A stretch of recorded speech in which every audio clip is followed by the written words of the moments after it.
বন্ধুরা, অনেকক্ষণ পরে চলে এসেছি। রান্না বান্না করে বাসন টাসন মেজে দেখো পুরো রান্নাঘর ক্লিন করে দিয়েছি। পুরো কি এই যে বাসন টাসন মাজা হয়ে গেছে, ধোয়া হয়ে গেছে। এখন চলে এসেছি ভাত বাড়তে।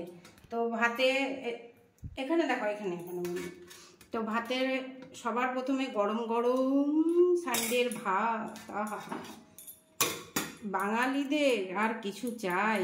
হো হো,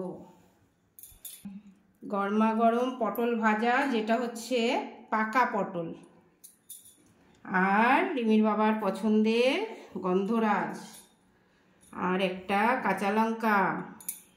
তো রিমির বাবাকে দিয়ে দিলাম ভাত, আর এখানে আছে রিমির বাবার ফেভারিট লবণ। তো চলো আজকে দুপুরবেলায় এবার তোমাদেরকে মেনুগুলো ফাইনাল দেখিয়ে দিই কি কি রান্না হয়েছে।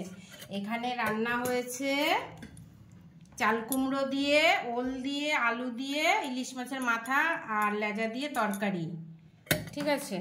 আর এখানে আছে ওল চিকেন, যেটা শর্ট ভিডিওতে তোমরা দেখতে পাবে, হ্যাঁ, শর্মিলাস কিচেন শটে, ঠিক আছে।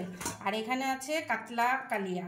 আর এখানে আছে তোমাদের, আমি আশা করি তোমরা সবাই পছন্দ করো, কাঁচা বেগুনের ইলিশ মাছ। আর এই দেখো ডিম ভরা ভরা। আর এই দেখো আদিত্যর থালা, আদিত্যকে দেওয়া হয়ে গেছে, আদিত্যর বাবাকে দেওয়া হয়ে গেছে। এবার আমরা দুপুরবেলায়, তো আমাদের দুপুরবেলার খাওয়া আজকে সানডের স্পেশাল মেনুগুলো তোমাদের দেখিয়ে দিলাম। আর কি বলবো, যারা নতুন আছো এখনও আমাকে সাবস্ক্রাইব করোনি, প্লিজ সাবস্ক্রাইব করে দাও আমার চ্যানেলটাকে, আর সাথে থাকো। আর যারা পুরনো আছো তাদের যদি আমার ব্লগগুলো ভালো লাগে অবশ্যই কমেন্ট আর লাইক করতে ভুলবে না। টাটা।